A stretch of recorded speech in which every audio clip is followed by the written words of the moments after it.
大哥哥，你是不是也饿了？你也想吃烧饼吗？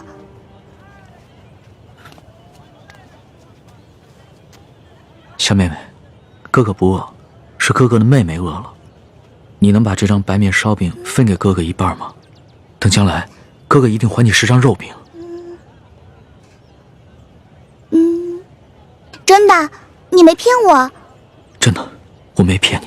好吧，我相信你。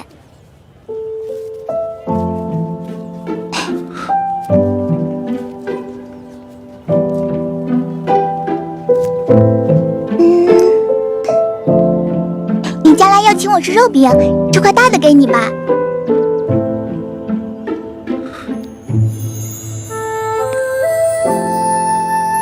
小妹妹，你真好。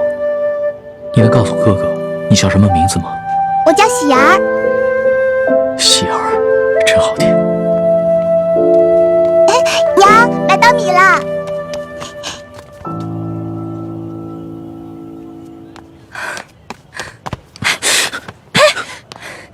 哪儿来的没脸的东西，居然敢骗一个小孩子的烧饼！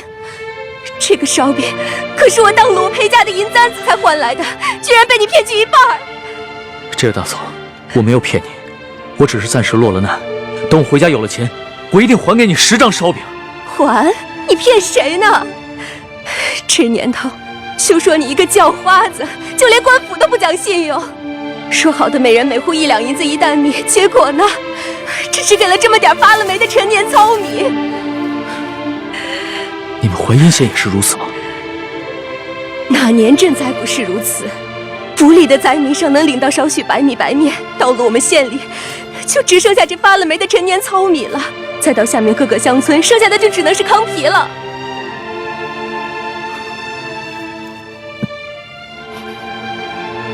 哎呀，喜儿，以后可不能这么傻了，这些人都是骗子，骗你的。喜儿，你一定要相信哥哥，哥哥将来一定会还给你10张肉饼的。我呸！还不快滚！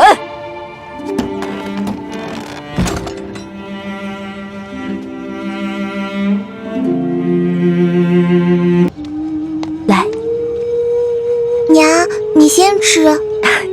娘不饿，你吃啊。娘骗人，我明明听到娘肚子在咕咕叫。喜儿，还认得我吗？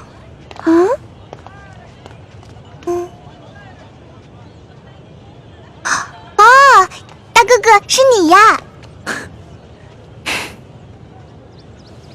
喜儿，在吃什么呢？我娘煮的野菜糊糊，家里的米面都吃完了，只能吃野菜了。我娘说要再过几天，连野菜都没得吃了。这位公子爷是？我就是那日分走半张白面烧饼的叫花子，这次过来兑现对喜儿的承诺，还你们肉饼。真的，娘，我就说嘛，大哥哥是不会骗我的。哎呦，你看我这眼睛，那日小夫人说话多有得罪，还望公子大人有大量，不要与小夫人一般见识。没事的，大嫂，在这灾荒之年，人人都只能顾自己。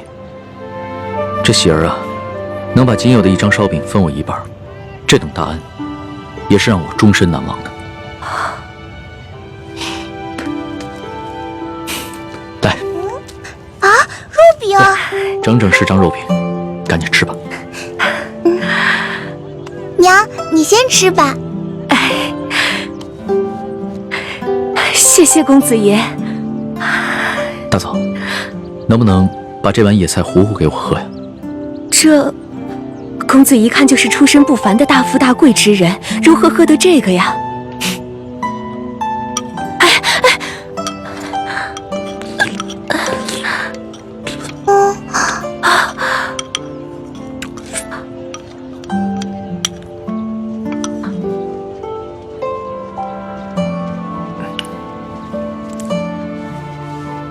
大嫂，这是周钱。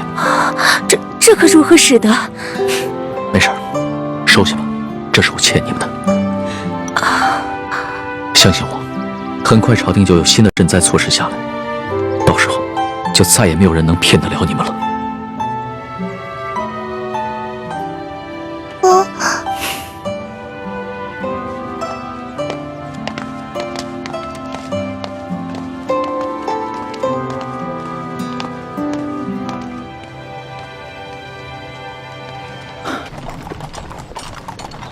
宣皇上口谕，封秀女易欢姑娘为答应，入住永和宫。谢皇上恩典。都起来吧。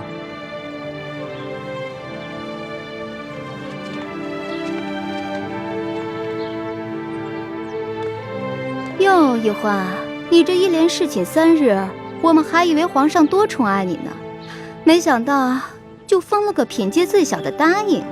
答应就答应吧，反正对我来说都一样。哼，易欢姑娘，您也不必失意。皇上自亲政以来，还从未一连3日召同一人侍寝，这足见皇上对易欢姑娘还是与众不同。虽然只是暂时封了个答应，想必是易欢姑娘有什么地方惹皇上不高兴了。皇上只是稍稍惩戒一下，只要易欢姑娘能够吸取教训，想必皇上还会有恩旨的。谁要讨好那个色狼皇帝了？我才不在乎什么品阶呢。永和宫是雪姐姐的住处，小皇帝阴差阳错地把我安排在了永和宫，比让我当皇后独居中宫都好。易欢姑娘，永和宫的住处已经收拾妥当了，随奴才前去吧。有劳李公公。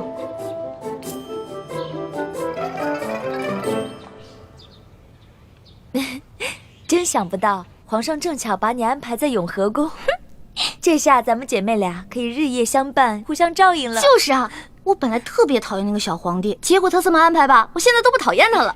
又开始任性了。六师傅，反正现在人都出去了，你赶紧做吧，哪有徒弟坐着，师傅站着的道理啊？欢儿，这是在紫禁城里，不是在咱们明珠谷，这里可没有什么师傅徒儿，这里啊，只有这厉贵人、欢答应和雪嬷嬷。只要记着这一点，你的言行才不会露出破绽。记住，要尽快适应这宫中的生活，谨言慎行，一切以完成任务为重。徒儿记住了。看你还在自称是徒儿，这要是被宫外人看见，宫里人知道了，你会惹出大麻烦的。哎呀，嬷嬷放心，欢答应啊，只是还没有适应她的新身份，我会慢慢教导她的。谢谢厉贵人啊。哎，说真格的，这清宫规矩要正3品以上才有资格做一宫之主，入住正殿。眼下我还只是个正7品的贵人，所以只能住嫔殿。不过啊，好在这个永和宫就只有我一个小主，省去了和其他嫔妃混住的许多麻烦，这也算是皇上对你我的优待了。不过徐姐姐，都说伴君如伴虎，你在宫里陪着皇上，是不是特别辛苦啊？为了光复大明的大业，再辛苦也不值一提。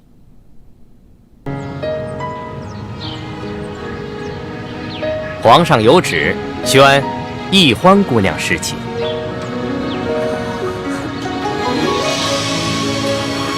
臣女易欢，谢皇上恩典。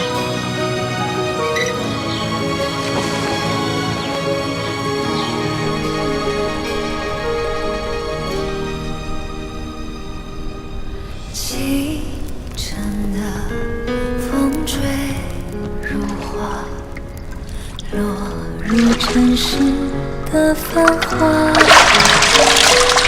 爱与来卷风沙，恨不过一生的牵挂。愿做他掌上的明珠，献上我纯真的祝福。你来照我心，献起礼物，留下无悔的情愫。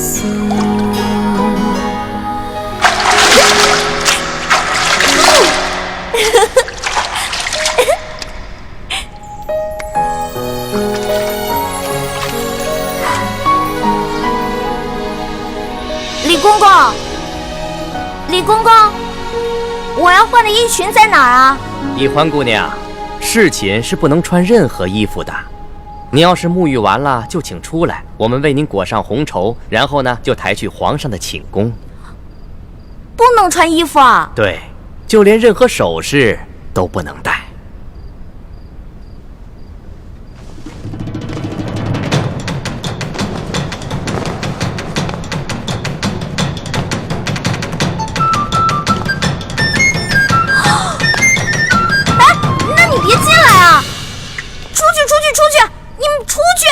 不行，必须由我们亲自给你裹好红绸，顺便检视一下易欢姑娘的身体皮肤状态，看看有没有突发的瑕疵，以防止易欢姑娘夹带其他的物品。那哪行啊？男女授受不亲。要不这样，你们先出去，等我穿好了叫你们。敬事房太监主要负责皇上和后宫所有嫔妃的房中之事。易欢姑娘入宫之后，难道就没有学习过吗？学是学过了，但我现在不是还有点不习惯吗？这。你们！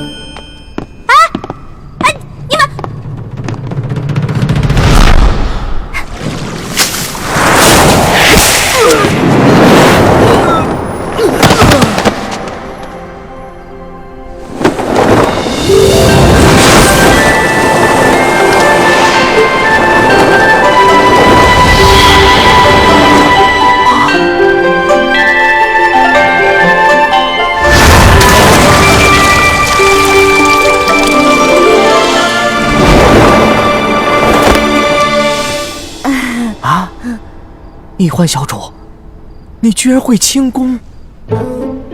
我爹啊是武将，所以从小呢，我跟他学过一些。公公啊，我也知道这宫里的规矩啊不能破，但是有的时候，咱是不是可以商量一下？我进宫之前呢，我爹给我留了许多提己钱，明天我好好重谢3位公公，怎么样？好吧，那只此一次啊，下不为例。知道了。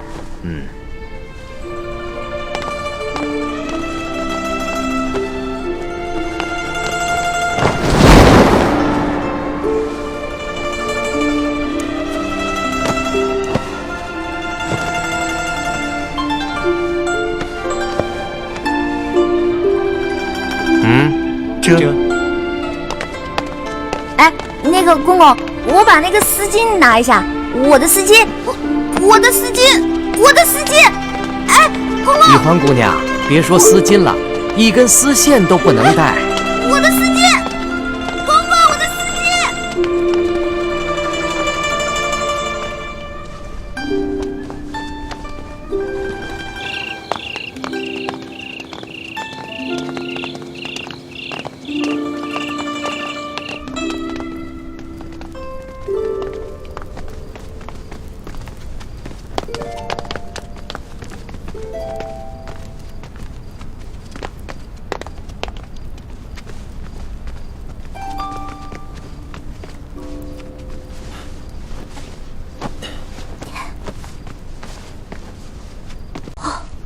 易欢姑娘啊，一会儿皇上可就来临幸你了，可千万不要忘了之前学过的规矩哦，好好的侍奉皇上。好，挂帘子。这。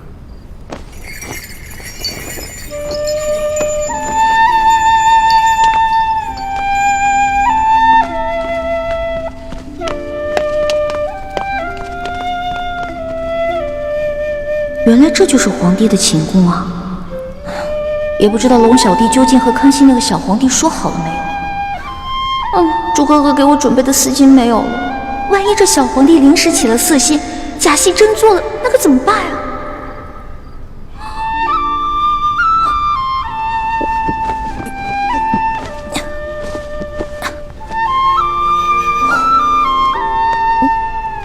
完了！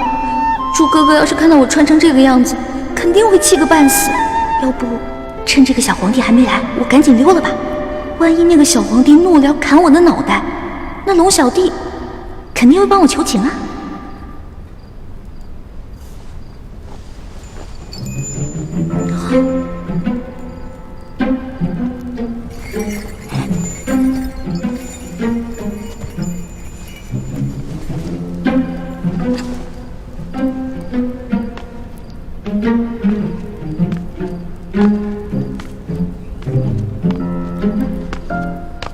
你要去哪儿啊？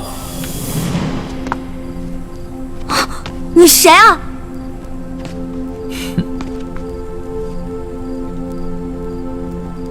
除了朕，还能有谁啊？你是皇上？你是皇上，为什么要戴面具啊？啊，朕喜欢在临幸后宫嫔妃之时，玩一些有情趣的小游戏。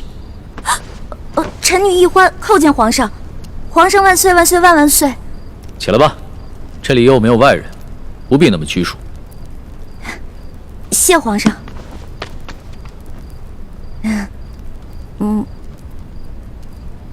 皇上，原来您这么和气啊！我一直……不，说错了，臣女是臣女。没关系，这里没有外人，朕允许你自称我，这样说起话来才更自在。对了，你刚刚要去哪儿啊？我刚刚觉得这屋太黑了，我打算出去找几盏灯，拿回来点一下。朕在就寝的时候啊，喜欢光线暗一些。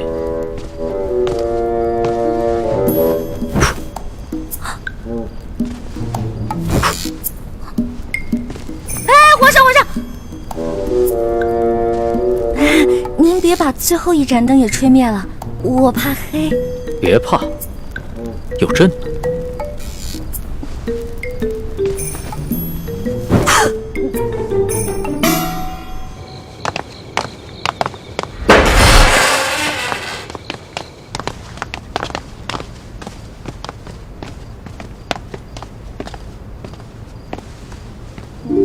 微臣李建清叩见厉贵人。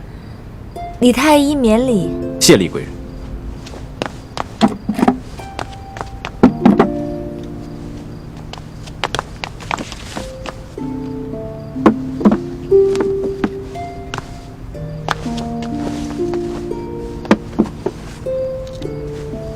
有劳厉贵人。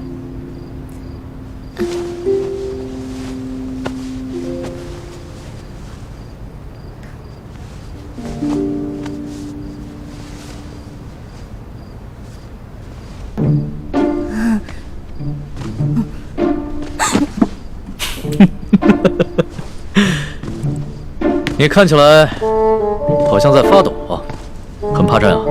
我没有，我只是觉得这屋子比较冷而已。哦，你穿的这么少，难怪会冷。要不然这样，你到朕的龙床上躺一会儿，盖着被子暖暖身子。哦，让我上床，这小皇帝果然没安好心。我突然不冷了。那就让朕抱抱你，替你暖暖身子。你果然很怕朕啊！可是朕听龙三说过，你的胆子一向很大，你在他面前提起朕来，那可是从来都不怕的呀。皇上，我不是怕你，我就是怕你离我太近了。咱不是说好了的吗？朕和你说好了什么呀？不是我跟您说好的，是龙三跟你说好的。您忘了，咱们这次只是将计就计，您假装宠幸我，为了博取鳌拜的信任啊。今天晚上的事情是假的，不是真的。朕确实是和龙三定下了这条将计就计之策。只是这漫漫长夜，何苦虚度？咱们也不必演戏了，就让朕真的信了你。再说了，这全天下又有哪一个女子不想做朕的女人呢？皇上，这天下女子也不尽是贪图荣华富贵之辈啊。对大多数女人来说，她们与其与这个后宫佳丽3000争宠，不如找到一个白头偕老、心心相印的有情人。那唐代鱼玄机就说过呀：“易得无价宝，难得有情郎。”朕自13岁大婚以来，还从未有人跟朕说过这样的话。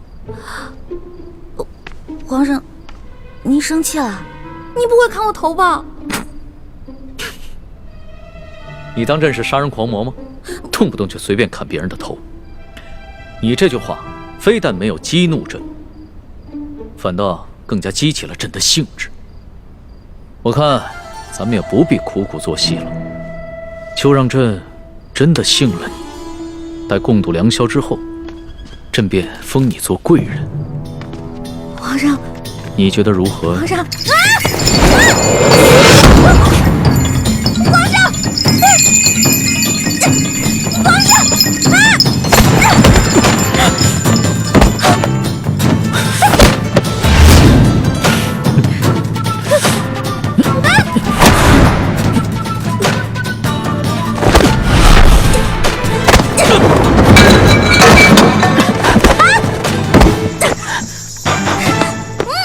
上，谁让你们进来的？启禀皇上，奴才见到殿内没了灯光，又有打斗之声，还以为来了刺客，所以赶紧进来护驾。刺客？什么刺客？哪有什么刺客？没有朕的旨意，谁也不许进来。这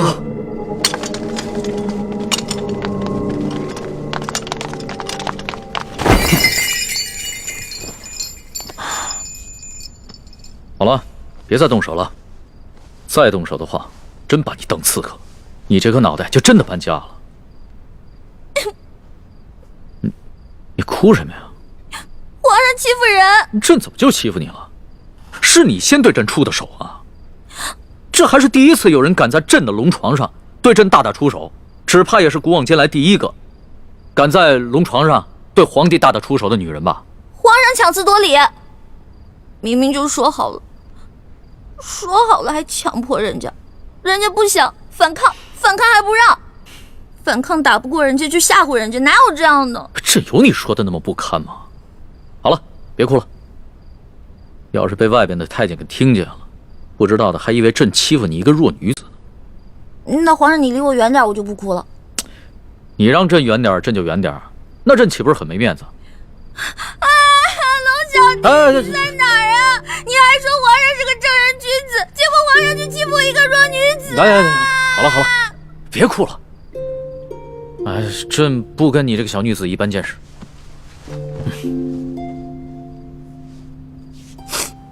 去找太医院的当值赵方抓药，我还要留下来给丽贵人扎针。是。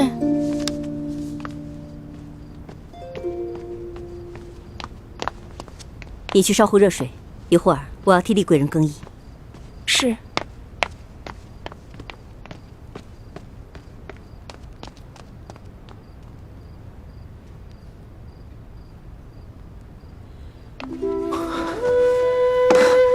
雪师妹，大师兄，太好了，我还以为我再也见不到你了呢。怎么会呢？你们师兄妹好好聊一聊，我在外面替你们把风。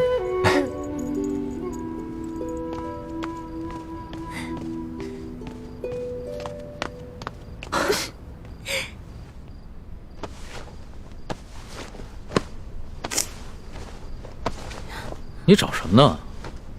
我想找个手巾擦擦脸。这龙床上哪有手巾啊？朕也不想传太监打扰我们。哎，你又想干嘛？放心吧，朕不会动你的。朕堂堂天子，一言九鼎，给你擦个眼泪。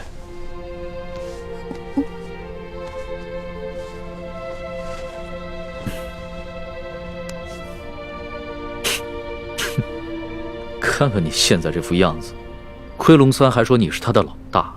哎，他是现在看到你哭得跟鼻涕虫似的，还不笑话死你？其实我在龙三面前好多都是吹牛的，我没有他说的那么勇敢，我也没有多少江湖阅历，我也从来没被哪个登徒子轻薄过，何况是被全天下最有权势的轻薄过，我能不害怕吗？朕听出来了。你是拐着弯儿骂朕是个好色轻薄的登徒子是吧？臣女不敢，臣女没这么说。皇上，臣女能不能请求皇上一件事啊？说来听听。您能不能别把今天晚上的事告诉我龙小弟啊？如果你告诉他的话，以后我就没脸在他面前充老大了。哎呀，朕又不是长舌妇。哎，不会告诉他的。哎，不过朕保全了你在结拜兄弟面前的形象，你要怎么答谢朕呢？皇上，您可是全天下最有权势的人，也是最有钱的财主，您就为这么点的小事勒索我一个身无分文、身无寸缕的小女子啊！又是朕的不是啊！你怎么说来说去都是朕的不是啊？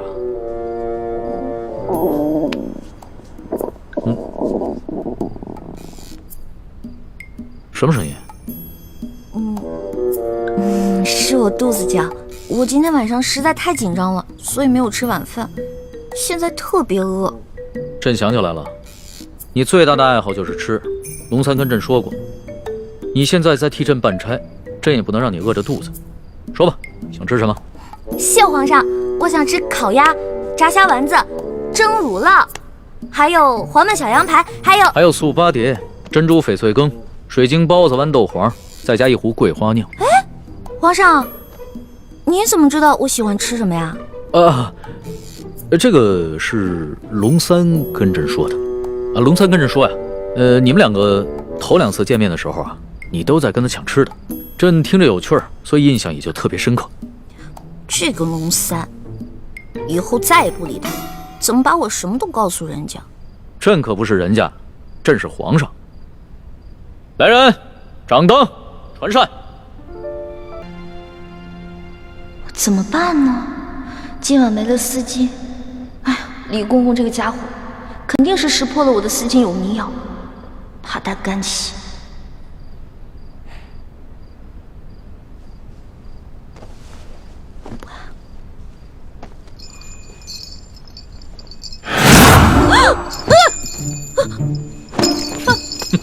皇上，你别过来！丫头，要是没前2个晚上你对朕的算计，那朕也就饶了你。可是你背信弃义在先，你可别怪朕对你不客气了。等一下，你怎么知道我昨天晚上算计你了？是不是龙三跟你说的？这个死龙三什么都跟你说了，我再也不理他了。你就别埋怨龙三了，要不是他的话，朕岂能容你这么胡闹？哎，停！干嘛呀？你还想跟朕比试武功啊？行啊，那朕就陪你比试比试，而且朕答应，绝对不叫外面的侍卫帮忙。等一下，皇上，您知道为什么臣女不愿意侍奉您吗？你跟朕说，易得无价宝，难得有情郎，难道你有心上人了？没错，我已经有心上人了，而且这个人皇上也认识，他是龙三。龙三？他不是你小弟吗？话虽然这么说，但是男女有别嘛，我怎么可能心里真的把他当我兄弟呢？而且我从一开始就喜欢上他了。皇上，如果您要硬抢的话，那我只好为了龙三守节一死了。你肯为他去死啊？没错，皇上，龙三可是您的心腹啊，这古来圣明的皇帝都不可能抢夺自己手下的女人的，而且还会有意成全呢。再说了，您后宫佳丽3000，何必为了我这一个小小的秀女而伤了龙三的心呢？那你怎么知道龙三也喜欢你啊？我虽然不知道他心里到底喜不喜欢我，但是我敢肯定的是，我在他心里一定占了很重要的位置。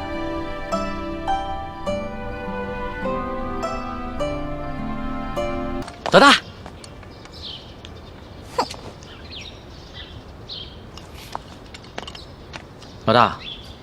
老大，你干嘛不理我呀？为什么要理你啊？我们明明说好了，不许把我们之间的秘密告诉那个色狼小皇帝，你为什么要告诉他呀？老大，我冤枉啊！我这也是为了你好。你以为你前天晚上用丝巾迷晕皇上，皇上他没有起疑心吗？你昨晚上要是故技重施的话，皇上发现了，你这小命就难保了。所以啊，我才去找李公公，让他把你的丝巾给收了去，还在皇上面前替你百般求情。没想到你反过来还怨我，狗咬吕洞宾，不识好人心。你说的真的假的呀？那当然是真的，我们俩是拜把子兄弟，我会骗你吗？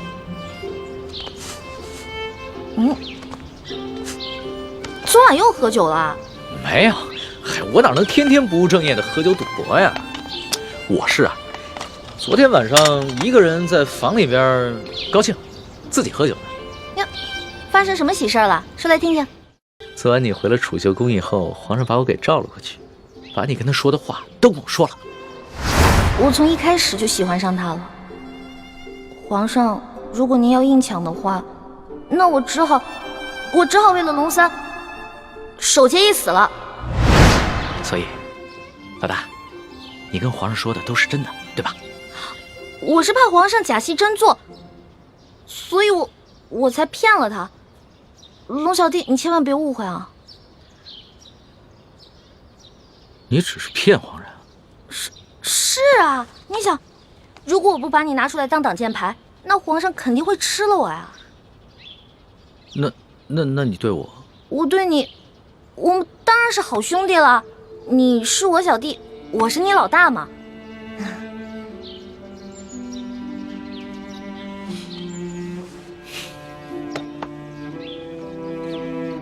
怎么了？你生气了？不是生气，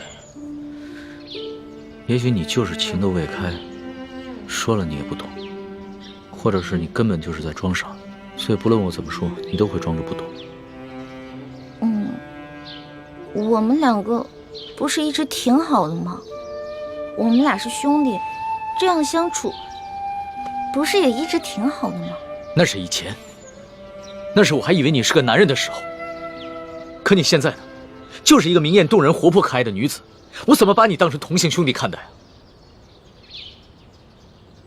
龙小弟，我忘了告诉你了，我其实从小就许配给人家了。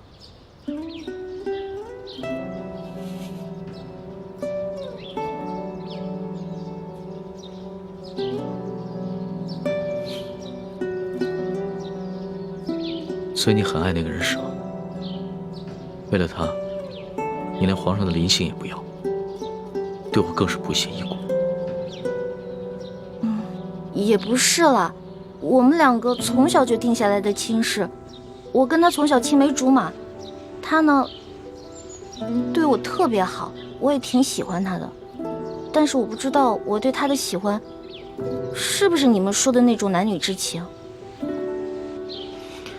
我看得出来，你现在说的是真的。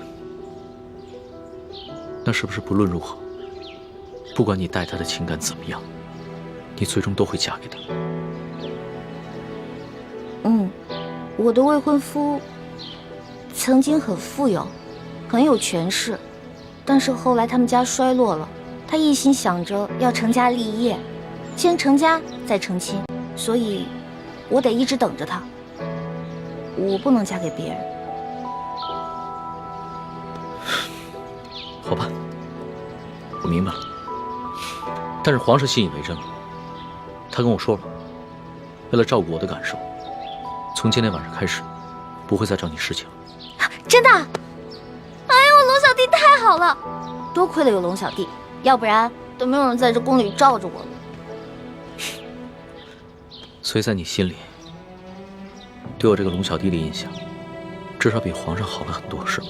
那当然了，咱们两个属于一见如故。这要是皇上跟我拜把子呀，我才不跟他拜呢。皇上怎么可能跟你拜把子呢？皇上他是一国之君，不可能跟你拜把子的，更不会有福同享，有难同当。也是，其实皇上挺可怜的。你说皇上可怜？对啊，我还是第一次听见有人这么说。他是皇上，一国之君，可是呢，没有人会把他当成真心的朋友的，也没有一个女孩会真心的喜欢他。但是你不一样啊，你虽然不是皇上，可是你身边一定会有很多真心的朋友，也会有很多女孩真心喜欢你的。也许是吧。哎，站住！看你这身打扮，你应该是个答应啊？怎么这么不懂规矩，跑到这御书房来了？哎，你怎么这么眼熟啊？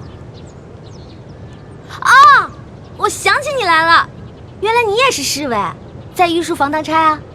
龙三呢？我要见龙三。你是？你忘了我了？大概3个月前吧，当时刑部正押着一群要犯，去菜市口斩首，咱们碰到了。当时你跟龙三在一起，想起来了吗？哎，小孩儿！哎，干嘛呢你啊？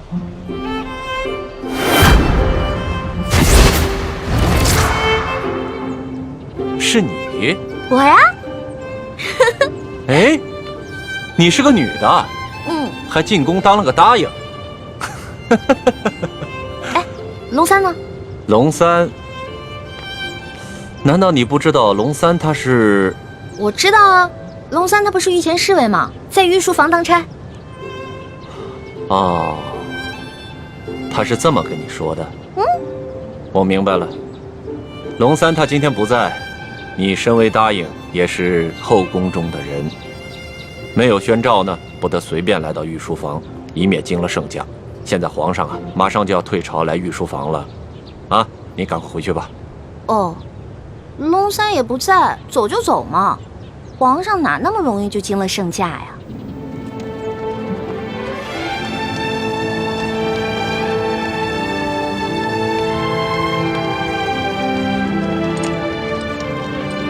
哎呦，皇上来了，快快快！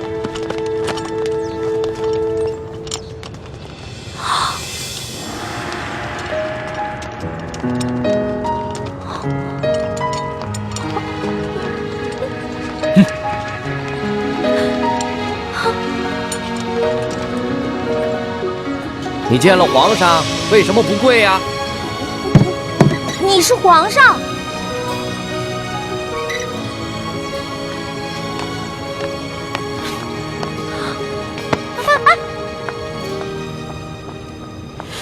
哎，李公公，这个小答应他可是……嘘，这皇家的事啊，别问，也别管。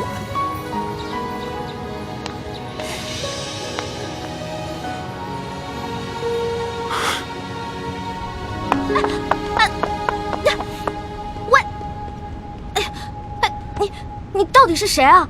你是皇上还是龙三啊？嘘，我不是皇上，我是龙三。那外面的人为什么称呼你为皇上，还给你跪下了？我真的不是皇上，我只是长相和声音都酷似皇上，所以啊，被皇上选做替身了。你是皇上的替身？对呀，我只是皇上的替身。我们这大清啊，虽说入关数十余年，可是根基还未稳，这皇上又还年少，刚刚亲政不久。不管是那些签名余孽，还是那些妄想谋朝篡位的权臣，都有暗杀皇上的企图。就拿这个鳌拜来说，连顾命大臣苏克萨哈都敢杀，还勾结内侍给皇上下毒。所以啊，皇上时常让我扮成他的样子。我就说嘛，你吓死我了！你怎么可能是皇上呢？你要是皇上的话，怎么可能半夜三更的去御膳房偷东西呢？还跟我结拜兄弟了，是不是？对对对。所以皇上3日侍寝不肯让我看他的样子，一直戴着面具，就是怕我发现，是不是？对呀。所以你现在知道了，为什么你在宫里面打听不到侍卫龙三这个人？因为我不是普通的侍卫，我不站班儿，我只是在必要的时候出来替皇上一下。那也就是说，你是皇上的替身，那也就得替皇上挨刀子了。我身为臣子，当然要效命于皇上了。再说，皇上待我不薄，我也是心甘情愿替他卖命。龙小弟，你太可怜了。你说你当皇上的替身，皇上对你好，说白了就是让你去给他卖命。哼，从古至今，所有的皇帝都一个样，自私自利，全都是冷血无耻之徒。老大，你就别当我的面说皇上的不好了，你这不是为难小弟吗？哎，你今儿怎么想起跑这御书房来找我了？还说呢，几天都不理我。我有重要的事情要告诉你。重要的事情？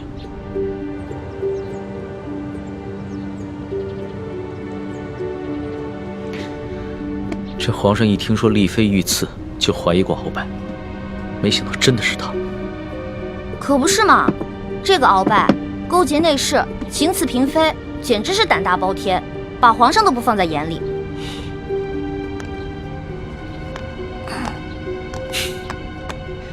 老大，你是不知道啊，这鳌拜把持朝政多年，这朝廷上下、宫中内外全都是他的势力。皇上暗中派人查探了几天，也没有抓住他半点把柄。那难道就这么算了？小不忍则乱大谋，眼下还不是跟鳌拜翻脸的时候，所以只能当作暂不知情了。这个鳌拜贼心不死，还逼着我哥哥要去刺杀厉贵人。你务必跟你哥哥说一下，千万不要听命于鳌拜。皇上已经在暗中想办法铲除鳌拜了，所以要拜托你哥哥多跟鳌拜周旋一段时间了。哎，放心吧，我哥哥啊肯定不会助纣为虐的。不过你说这个小皇帝他的计划可行吗？会不会很危险啊？老大，这皇上呀，可不是你想象当中的那个风流好色之徒。他呀，虽然年少，但是有勇有谋，也算是一代明君吧。龙小弟啊，你就是天生当奴才的命啊！我说，都这个时候了，还替你那个皇上主子说话呢，他能有什么很高明的策划呀？按照我的想法，他呀就是不把你的命当命，关键时刻让你去给他当替死鬼，知道吗？老大，你就别当着我的面说皇上的不好了，你这不是为难我了吗？行，我就是因为把你当兄弟，所以我跟你说话才不避讳。既然你不想让我这样说的话，那以后就捡好听的假的话跟你说呗。好了，我这气量没那么小，岂会连一个小姑娘的口无遮拦都容不下？我知道，你之所以骂皇上，是因为担心我的安危，对吧？当然了，龙小弟，在这个世界上，除了我的亲人，你就是我最亲的人了。你听我的啊，你可千万别因为什么你的皇上、你的主子去卖命，关键时刻你得记得保护好你自己，千万别于衷，知道吗？好，你就放心吧，我可以悄悄地把皇上的计划告诉你。你也把皇上的计划告诉我，这么重要的事儿，你不怕我卖了你啊？在这皇宫里边，除了皇上和太皇太后，你就是我最相信的人了。谁让你的心思最为单纯的？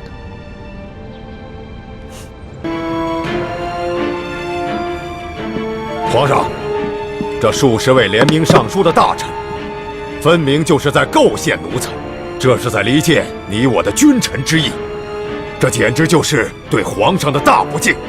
奴才恳请皇上下旨，让奴才把这些乱臣贼子一一捉拿。你凭什么说这些弹劾你的奏折都是构陷之词？皇上，这些要弹劾奴才的奏折，究竟是什么性质？那仅仅是在皇上的一念之间。现在就看皇上是相信要弹劾奴才的这些大臣们，还是要相信奴才了。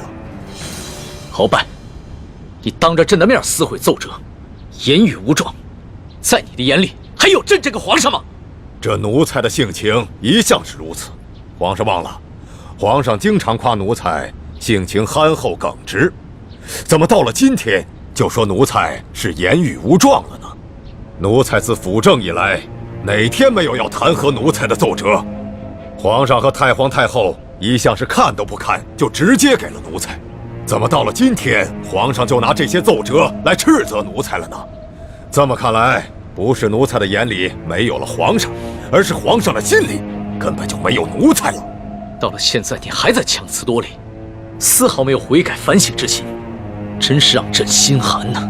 好了，皇上，你也不必处心积虑地挑奴才的刺儿了。皇上现在无非是翅膀硬了，想独揽大权，嫌奴才碍眼了。还是老话说得好，鸟进弓藏，兔死狗烹。皇上要如何发落奴才，就请直言吧。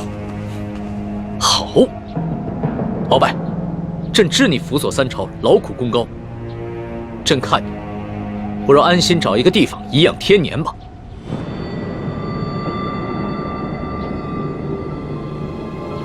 皇上真是体恤奴才啊，奴才真是感激涕零啊。但是皇上，你不要忘了，奴才是先皇遗命的辅政大臣，担负着协助皇上处理朝政的职责。现在皇上身边奸臣环伺，奴才尚未清君侧，又如何敢颐养天年呢？鳌拜啊，鳌拜，想不到你还是如此执迷不悟，真是有负先皇深恩，枉费朕的一片苦心。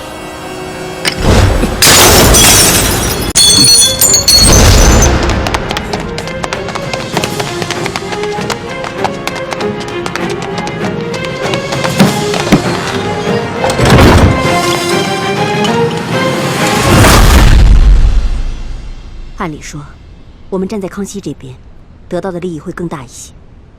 可是现在我觉得，鳌拜获胜的可能性会更大。如果我们站错了队，那我们将会前功尽弃。那我们再等等吧，看情况，再随机应变。不能再等了，朱哥哥，你都不知道，龙三的武功还没有我强呢。鳌拜一只手直接把他掐死了。欢妹，这么重要的事情，我们当然要权衡一下。好，那你们权衡吧，我等不了了，我得去救我的龙小弟了。哎，欢妹，一欢对这个龙三有点过于担心了。大师兄，我觉得小师妹说的不无道理。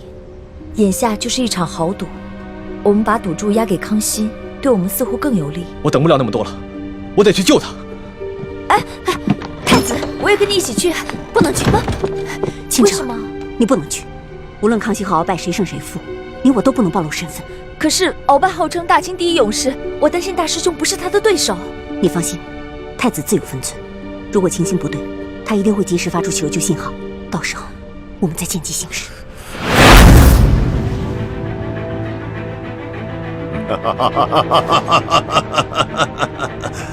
玄烨呀，玄烨，没想到你如此小瞧我鳌拜，像你这般狂妄无知，又怎守得住我大清的江山呢？好，那老夫就先送你去见先帝，再另立新君吧。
你们这些无羞未干的小儿，就想拿下老夫，天大的笑话！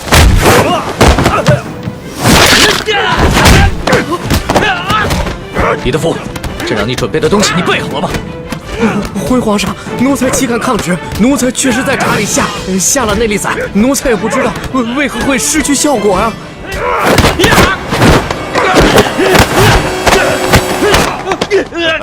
玄烨，老夫早就知道你要对老夫下手，还能不事先做些准备吗？告诉你，在来之前，老夫就预先服下了能解百毒的辟邪丹了。快起来！是要抓住了鳌拜，官升3级，赏金1000两。真是不见棺材不落泪。来吧，送死吧！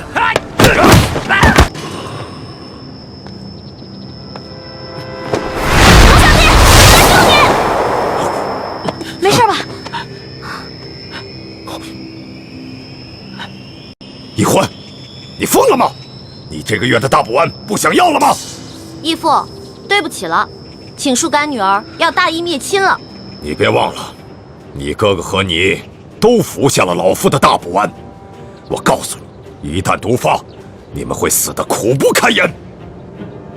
鳌拜，咱们来做个交易吧，你放了皇上，我也求皇上放了你，怎么样？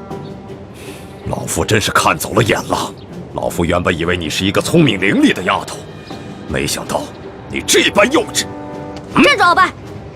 你已经中了我的7步之道，如果你现在强行运功的话，你在7步之内就会毒发身亡。鬼丫头，你以为老夫会上你的当吗？就算老夫中了7步刀，也会在7步之内一样先毙了你们的命，让你们为老夫陪葬的。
你没事吧？来，慢点。没事，还好有你的金层背心。拦住他们，我去救皇上。你去吧。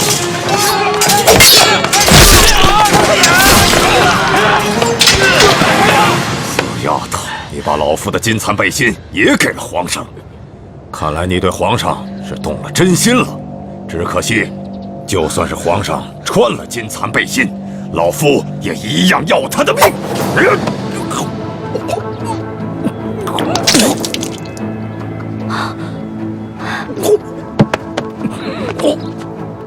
鳌拜，你果然与众不同啊！别人中了我的7步倒，只能走7步，没有想到你追了我们这么多步才倒，厉害！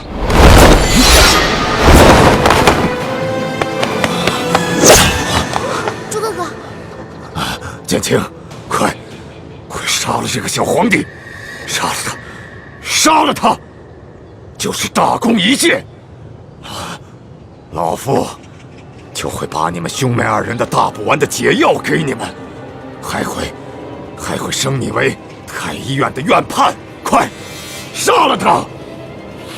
猪哥哥，好，你可别糊涂啊！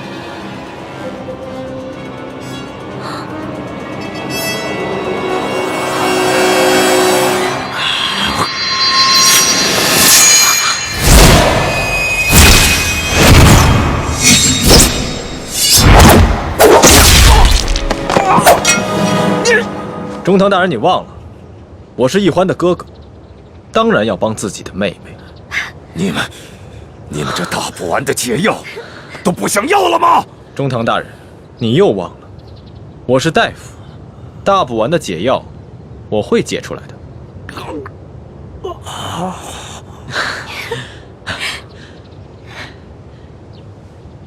老大，你怎么受伤了？怎么流这么多血啊？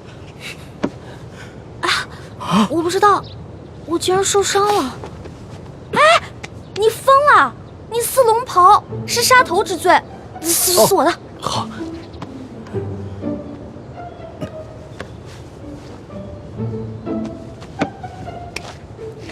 哎，等等，皇上，奴才这有手绢啊。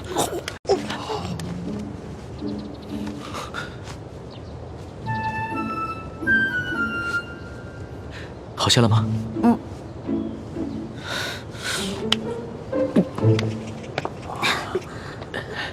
鳌拜，你别不服气，没想到你这个人不仅有勇无谋，还有眼无珠。站在你面前的根本就不是什么皇上，他是皇上的替身龙三。你说他是龙三？护驾，护驾！这边快！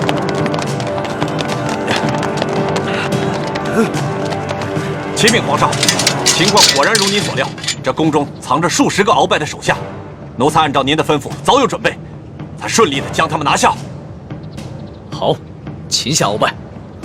这，来人，拿下鳌拜。这，他真是皇上？对，这就是当今皇上。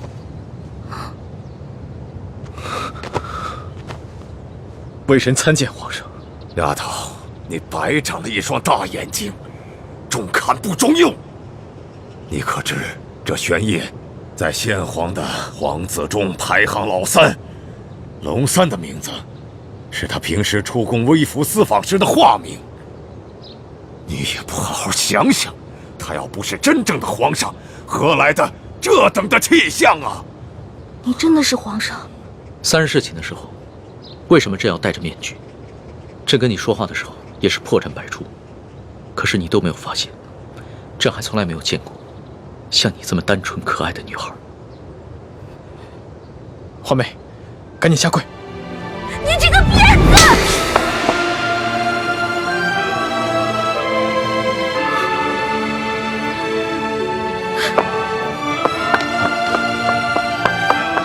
皇上，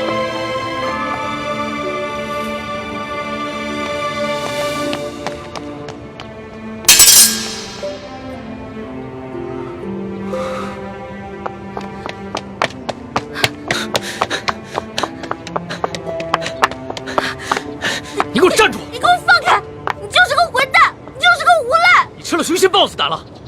你不仅敢打朕，还骂朕是骗子无赖。你本来就是骗子，本来就是无赖。你知不知道你现在说的每一句话都够砍你100次头了？砍吧，反正现在鳌拜已经被你制服了，留着我这个猪脑袋也没什么用了。好，你不怕死是吧？那你哥哥呢？你知不知道你打了朕要被诛9族的？好啊，你先是利用我，现在利用完了对吧？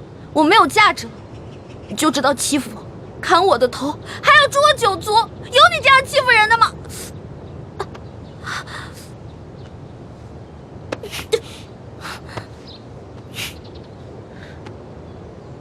伤口这么深你还乱动？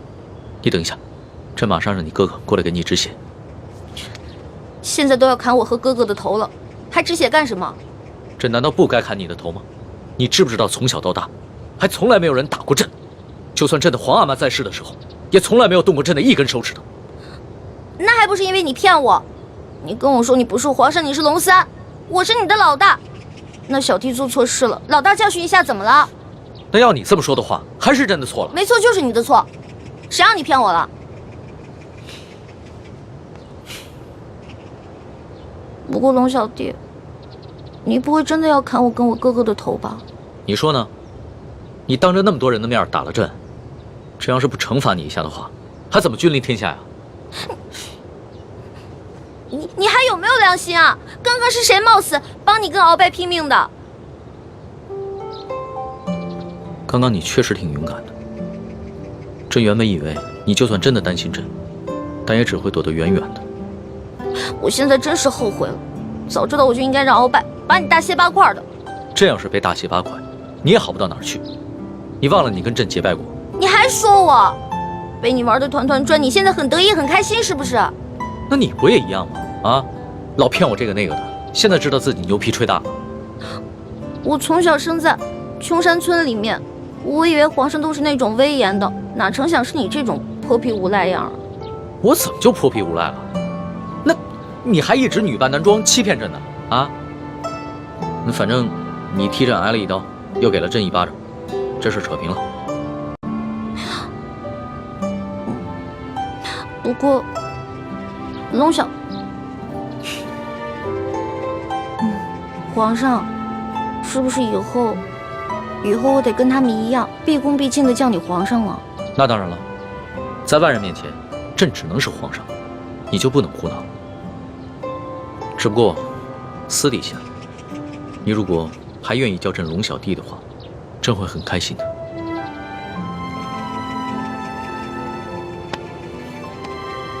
是不是疼死了？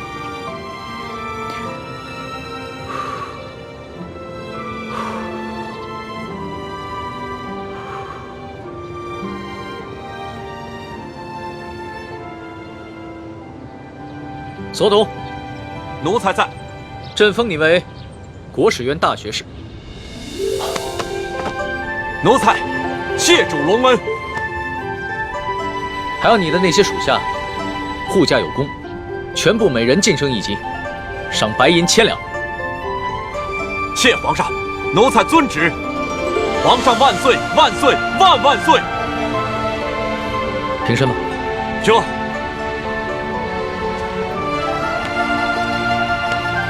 李建清，臣在。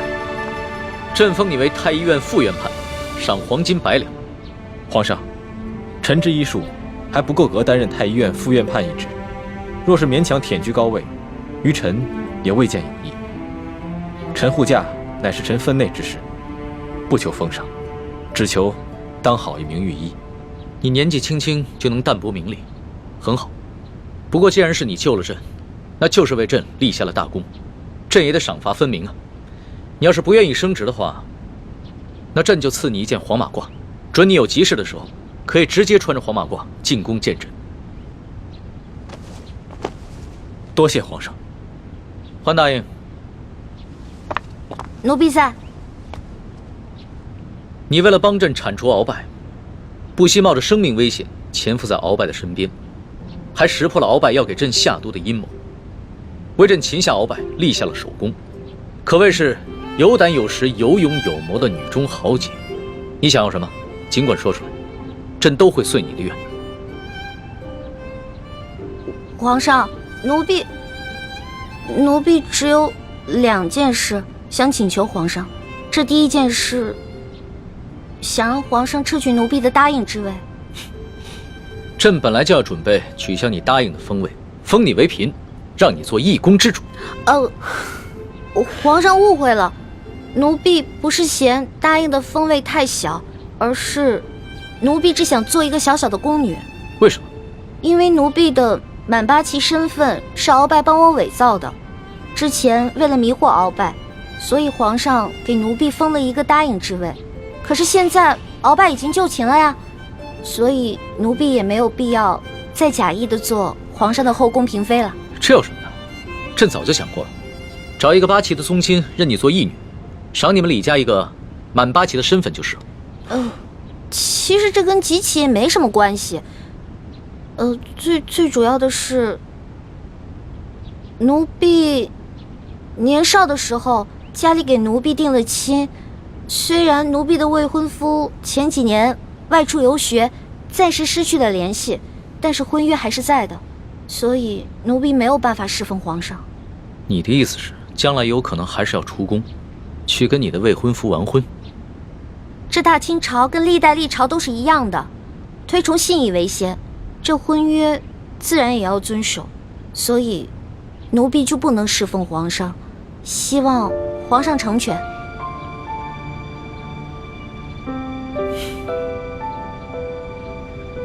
你既然不愿意做朕的嫔妃，那朕也就不强求你了。你毕竟是立下了大功，朕也不会让你做一个普通的宫女。这样吧，朕就留你在御书房，做朕的笔墨侍书。等将来你的未婚夫有了消息，朕就让你出宫去和他完婚。奴婢谢皇上恩典。这个笔墨侍书，以前宫里是没这个职位的，而是朕特意为你而设。你既不是后宫嫔妃，也就不适合住在东西12宫中的任何一宫之中。这样，让人在后宫之中找一处幽静的住所，赐名永乐斋，暂时拨给你住。谢皇上恩典。那你的第2个要求呢？我第2个要求很简单，奴婢知道皇宫里有一个宝库，里面有好多奇珍异宝，奴婢想进去转一转。你还真是个小孩心性。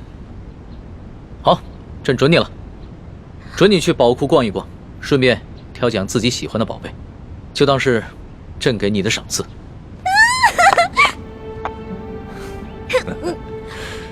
多谢皇上恩典。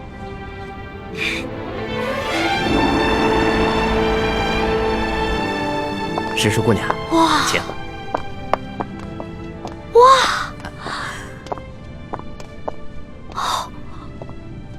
公公，这皇宫宝库里面有这么多的宝物啊！是啊，我都不知道挑什么了。石叔姑娘，我跟你说，这宝库中的奇珍异宝啊，有数十万件。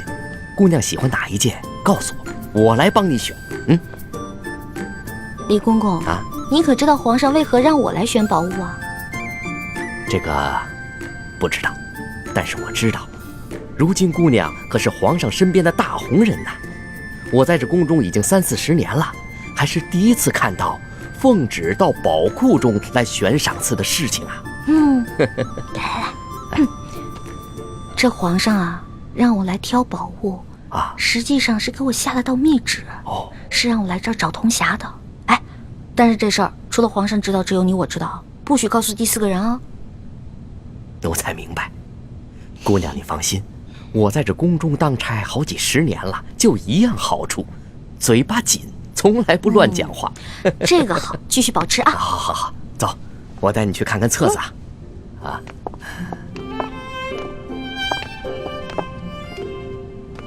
姑娘，这宝库里的所有宝物啊，都在这个册子里面。我们看看这个铜匣。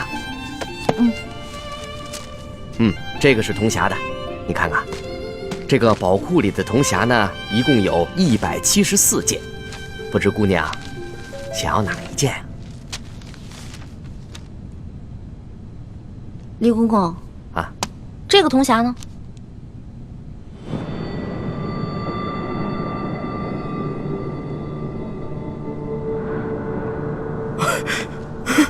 姑娘饶命啊！姑娘，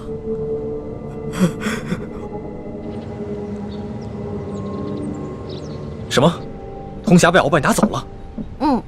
李公公说大概3个月前吧，这个鳌拜呢私自拿走了一个铜匣，还叮嘱他不能告诉任何人。我去登记册上看到铜匣的形状，应该就是我们要找的那个。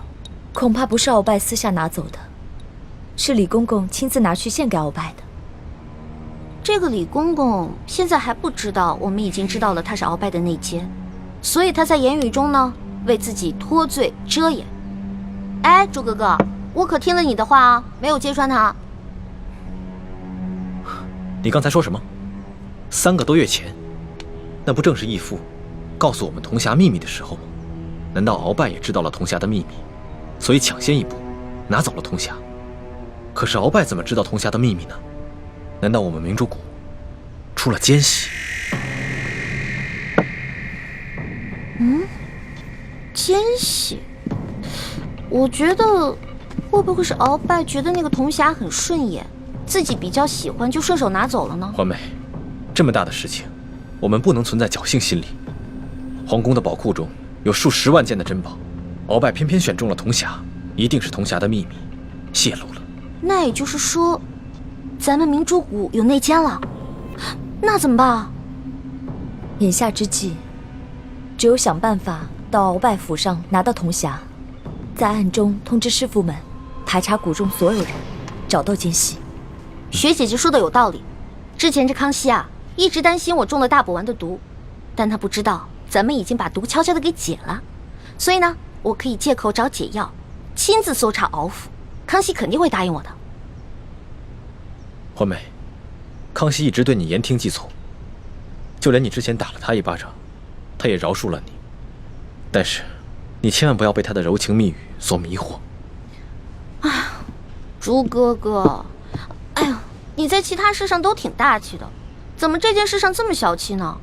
我接近康熙，还不是为了帮你实现为你父皇报仇、光复大明的梦想，结果你还怀疑我。对不起，环美，是我想多了。也不知道为什么，我心里总是不踏实。等我们拿到了铜匣，一起撤出紫禁城，再也不要见康熙了，好吗？怎么？你不愿意啊？